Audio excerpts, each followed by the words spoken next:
ഈ ഒരു മാസകാലയളവിനിടയിലാണ് EDയെ ആക്രമിച്ച കേസിൽ കുറച്ചധികം ആളുകൾ പ്രതിക്കൂട്ടിലാവുകയും അതിന്റെ വാർത്തകൾ വരികയും ഒക്കെ ചെയ്തത്. അന്ന് രാത്രിയോടുകൂടി തന്നെ നമ്മളൊരു ബൈറ്റ് കേട്ടിരുന്നു. ഞാനും ഒരു CPM പ്രവർത്തകനാണ്, ഉപജീവന മാർഗത്തിന് വേണ്ടിയാണ് ടാക്സി ഡ്രൈവറായി ജോലി ചെയ്യുന്നത്, ആ ടാക്സിയാണ് ഇപ്പോൾ അടിച്ചു തകർത്തത് എന്നുള്ള വളരെ ഖേദകരമായ ഒരു ബൈറ്റ് പുറത്തു വന്നതിന് പിന്നാലെ തന്നെ നമ്മുടെ ത്രസിപ്പിക്കുന്ന സിംഗക്കുട്ടി, നമ്മുടെ യുവതലമുറയുടെ ചോരത്തിളപ്പായ റഹീം, അദ്ദേഹം ഒരു ബൈറ്റ് നൽകിയിരുന്നു.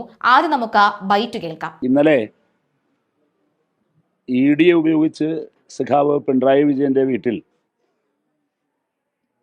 സംഘപരിവാർ നടത്തിയ രാഷ്ട്രീയ നാടകത്തിനിടയിൽ EDയുടെ രാഷ്ട്രീയ വേട്ടയിൽ പ്രതിഷേധിക്കുന്നതിന് വേണ്ടി അവിടെ ഒരുമിച്ച് കൂടിയത് നൂറുകണക്കിന് CPIM പ്രവർത്തകരും അനുഭാവികളും ഒക്കെയാണ്.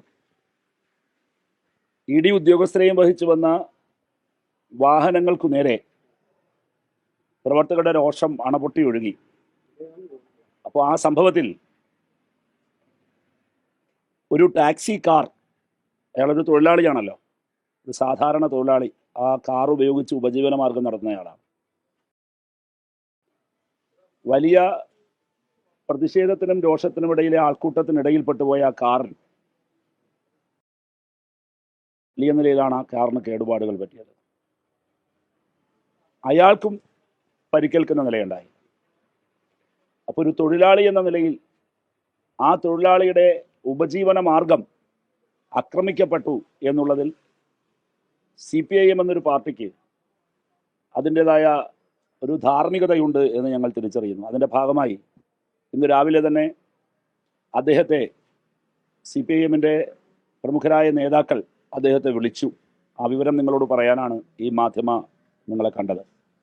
സഖാവ് വി ജോയിയും അതോടൊപ്പം തന്നെ സഖാവ് കടകംപള്ളി സുരേന്ദ്രനും രണ്ടുപേരും ആ ചെറുപ്പക്കാരനുമായി സംസാരിക്കുകയും അദ്ദേഹം ഞങ്ങളെ കാണുകയും ഞങ്ങൾ ഒരുമിച്ച് അദ്ദേഹവുമായി സംസാരിച്ച് അദ്ദേഹത്തിൻ്റെ ആശങ്കകൾ കേൾക്കുകയും അദ്ദേഹത്തെ സാന്ത്വനിപ്പിക്കുകയും ഒക്കെ ചെയ്തിട്ടുണ്ട്.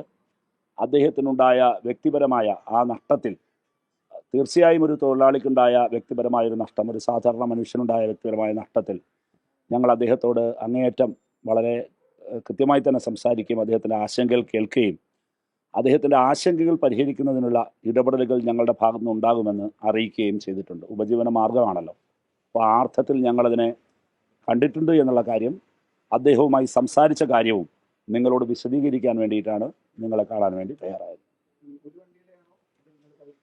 പ്രധാനമായും നിങ്ങളുടെ മുമ്പിൽ വന്ന ഒരാളാണ് ഞങ്ങളുടെ മുൻപിൽ ഇപ്പോഴുള്ളത്. അത് ആ മുൻപിൽ സഞ്ചരിച്ച ശ്യാം എന്ന് പറയുന്ന ഒരു ചെറുപ്പക്കാരൻ്റെ പ്രധാനപ്പെട്ട വാഹനം. അതിനാണ് കൂടുതൽ കേടുപാട് സംഭവിച്ചിരിക്കുന്നത്. മറ്റുള്ള ആളുകളെ അവർക്ക് തന്നെ അറിയാമെന്ന് പറഞ്ഞു, അവരെയും ഞങ്ങൾ കാണാൻ ശ്രമിക്കുന്നുണ്ട്. ഏറ്റവും കൂടുതൽ കേടുപാടുണ്ടായത് ഈ പറയുന്ന ചെറുപ്പക്കാരനാണ്.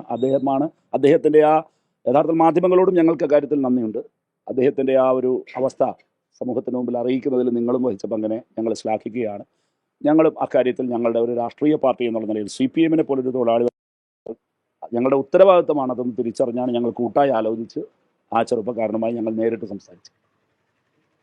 ശരി, അല്ല, നഷ്ടം ഇപ്പോൾ അതിൻ്റെ നഷ്ടത്തെ സംബന്ധിച്ച് പരിശോധന നടത്തി വരണം, എത്രയാണെന്നുള്ളത് പറയട്ടെ. അതെ, അസസ് ചെയ്യണം. അസസ്മെൻറ്റിന് ശേഷം ഇൻഷുറൻസിൻ്റെ കാര്യങ്ങൾ നടക്കട്ടെ. ബാക്കിയുള്ള കാര്യങ്ങൾ എന്താന്ന് വെച്ചാൽ ഞങ്ങൾ തന്നെ ആ കാര്യങ്ങൾ അവരുമായി. ഈ ബൈറ്റ് വന്ന് അതിൽ പറയുന്ന വാചകം കേട്ടപ്പോൾ ഇതാ അദ്ദേഹത്തിന് ഒരു ആനുകൂല്യം എന്തെങ്കിലും നൽകുന്നു, അല്ലെങ്കിൽ ഒരു സഹായം നൽകുന്നു എന്നായിരുന്നു. എന്നാൽ ആദ്യഘട്ടത്തിൽ ഈ വാർത്ത വന്നതിന് പിന്നാലെ തന്നെ മറ്റൊരു വാർത്ത കൂടി നമ്മൾ കൂട്ടി വായിച്ചിരുന്നു. ഇങ്ങനെ സഹായം കൊടുത്ത് ഒരു പക്ഷേ അദ്ദേഹത്തിന്റെ വാ മൂടിക്കെട്ടാനായിരിക്കാം ഒരു പക്ഷേ ഇവർ ഇങ്ങനെ കാണിക്കുന്നത് എന്ന്. എന്നാൽ അതിനുപരി അവർ പറഞ്ഞിരുന്നു, ഞങ്ങൾ എന്തായാലും ഇദ്ദേഹത്തെ സഹായിക്കും, കാരണം അത് ആ ഒരു നഷ്ടം, അദ്ദേഹത്തിനുണ്ടായ നഷ്ടം, അത് പാർട്ടി ഏറ്റെടുക്കേണ്ട നഷ്ടമാണെന്ന് വലിയ വായിൽ വന്ന് ഡയലോഗ് അടിച്ചത് മാത്രമേ നടന്നുള്ളൂ. മാസം 2 കഴിയുമ്പോൾ അദ്ദേഹത്തിന്റെ ഇപ്പോഴത്തെ അവസ്ഥ എന്താണെന്ന് നോക്കിക്കഴിഞ്ഞാൽ ഉപജീവന മാർഗത്തിന് വേണ്ടി പെയിന്റ് പണിക്ക് പോവുകയാണ്. ED ഉദ്യോഗസ്ഥർക്കെതിരായ പ്രതിഷേധത്തിനിടെ ടാക്സി കാർ തല്ലിത്തകർത്ത സംഭവത്തിൽ ഡ്രൈവറെ സഹായിക്കുമെന്ന വാക്കു പാലിക്കാതെ CPM. പ്രതിപക്ഷ നേതാവ് പിണറായി വിജയന്റെ വീട്ടിന് മുന്നിൽ CPM പ്രവർത്തകർ തകർത്ത കാറ് ഇപ്പോഴും വർക്ക്ഷോപ്പിൽ തന്നെയാണ്. അറ്റകുറ്റപ്പണി നടത്തിയതിനുള്ള 1.85 ലക്ഷം രൂപ നൽകാൻ കഴിയാത്തതിനാലാണ് കാറ് പുറത്തിറക്കാനാകില്ല എന്ന് ഉടമ ശ്രീകാര്യം സ്വദേശിയായ R ശ്യാംരാജ് പറയുന്നത്. വായ്പയുടെ തിരിച്ചടവ് മുടങ്ങിയതോടുകൂടി വാഹനം ജപ്തി ഭീഷണിയിലുമാണ്. സംഭവം നടന്ന 1.5 മാസം പിന്നിട്ടിട്ടും CITU auto taxi union unit president കൂടിയായ ശ്യാംരാജിനെ സഹായിക്കാൻ CPM നേതൃത്വം തയ്യാറായിട്ടേയില്ല. CITU എന്നൊക്കെ പറയുന്നത് CPMന്റെ ഏറ്റവും അടുത്ത ഒരു തൊഴിലാളി പാർട്ടിയാണ് അല്ലെങ്കിൽ പ്രസ്ഥാനമാണെന്ന കാര്യത്തിൽ യാതൊരുവിധ സംശയവുമില്ലല്ലോ. കാറിന്റെ ചില്ല് തെറിച്ച് ശ്യാംരാജിന്റെ കണ്ണിനും പരിക്കേറ്റിരുന്നു. ഒരു തൊഴിലാളിയുടെ ജീവിതമാർഗം ഇല്ലാതാക്കിയതിൽ പാർട്ടിക്ക് ധാർമ്മിക ഉത്തരവാദിത്തം ഉണ്ടെന്നും ഡ്രൈവറുടെ ആശങ്കകൾ പരിഹരിക്കുമെന്നതിന് ഇടപെടുമെന്നുമാണ് CPM ജില്ലാ ആക്ടിംഗ് സെക്രട്ടറി ആയിരുന്ന AA റഹീം MP അന്ന് ആവർത്തിച്ചു പറഞ്ഞത്.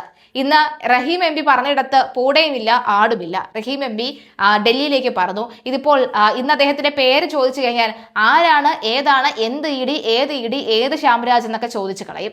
അതുകൊണ്ട് തന്നെ പ്രത്യേകിച്ച് ചോദിക്കാൻ ആരും മുതിരുന്നുമില്ല. എന്തായാലും സംഭവ ദിവസം ഏതാനും നേതാക്കൾ ഫോണിൽ ബന്ധപ്പെട്ടതല്ലാതെ പാർട്ടിയിൽ നിന്ന് സഹായമൊന്നും ഇതുവരെയും ലഭിച്ചിട്ടില്ലെന്നാണ് ശ്യാംരാജ് പറയുന്നത്.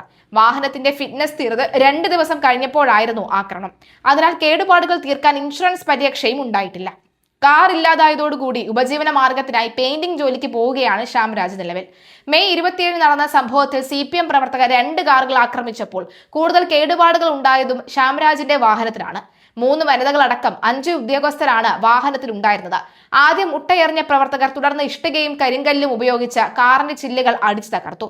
മറ്റു ഭാഗങ്ങൾക്കും കേടുപാടുകൾ വരുത്തിയിരുന്നു. നമുക്കറിയാം ഈ വാഹനമാണ് ആദ്യം ഇറങ്ങി വന്നത്. തീർച്ചയായിട്ടും അദ്ദേഹത്തിന്റെ ജീവന്റെ ബലമുള്ളത് കൊണ്ട് അല്ലെങ്കിൽ അദ്ദേഹത്തിന്റെ വീട്ടിലിരിക്കുന്ന വീട്ടുകാരുടെ, ഭാര്യയുടെ, മക്കളുടെ പ്രാർത്ഥന ഒന്നുകൊണ്ടായിരിക്കണം അദ്ദേഹത്തിന് കൂടുതൽ പരിക്കുകളൊന്നും സംഭവിക്കാതിരുന്നത്. ഒരു പക്ഷേ അങ്ങനെ സംഭവിച്ചിരുന്നെങ്കിൽ ഇന്നിപ്പോൾ ഉപജീവന മാർഗത്തിന് വേണ്ടി ചെയ്യുന്ന പെയിന്റിംഗ് പണിക്ക് പോലും അദ്ദേഹത്തിന് പോകാൻ പറ്റാത്ത അവസ്ഥയിലേക്ക് ഒരു പക്ഷേ മാറിയേനെ. കാരണം അത്രയും ആക്രോശിച്ച് കാട്ടാളന്മാരെ പോലെ നിന്ന ജനക്കൂട്ടത്തിനിടയിലേക്കാണ് ED ഉദ്യോഗസ്ഥരെ അദ്ദേഹം കൊണ്ടുവന്നത്. അല്ലെങ്കിൽ അദ്ദേഹം ഒന്നും അറിയുന്നില്ല, ഇത്തരത്തിലൊരു ആക്രമണം ഉണ്ടാകുമെന്ന് പ്രതീക്ഷിതയല്ല. EDയുടെ സ്വന്തം വാഹനമാണ് എന്ന് വിചാരിച്ചുകൊണ്ടായിരിക്കണം ഈ പ്രവർത്തകർ ഇതൊക്കെ ചെയ്തത്. EDയുടെ സ്വന്തം വാഹനമാണ് എന്ന് വിചാരിച്ച് തന്നെയാണ് ഇങ്ങനെ ചെയ്തതെങ്കിൽ പിന്നീട് കഴിഞ്ഞ ദിവസങ്ങളിൽ കോടതിയിൽ വന്നപ്പോൾ ന്യായീകരണം അത് EDയുടെ വാഹനമല്ല, അതുകൊണ്ട് തന്നെ പൊതുമുതൽ നശിപ്പിച്ചു എന്ന് പറയാൻ കഴിയില്ല എന്ന വാദമായിരുന്നു ഇവർക്ക് വേണ്ടി, അതായത് പ്രതികൾക്ക് വേണ്ടി ഹാജരായ അഭിഭാഷകൻ പറഞ്ഞത്. എന്നാൽ ആ അഭിഭാഷകന്റെ വാദത്തെ ഒടിച്ചു മടക്കി പെട്ടിയിലാക്കി 4 പാർട്ടാക്കി കോടതി തന്നെ കളയുന്ന സാഹചര്യമാണ് ഉണ്ടായത്. എന്തായാലും നിലവിലെ സാഹചര്യത്തിൽ ശ്യാംരാജിനെ സഹായിക്കാൻ ആരും തിരിഞ്ഞു നോക്കുന്നില്ല എന്ന് വ്യക്തമാവുകയാണ്.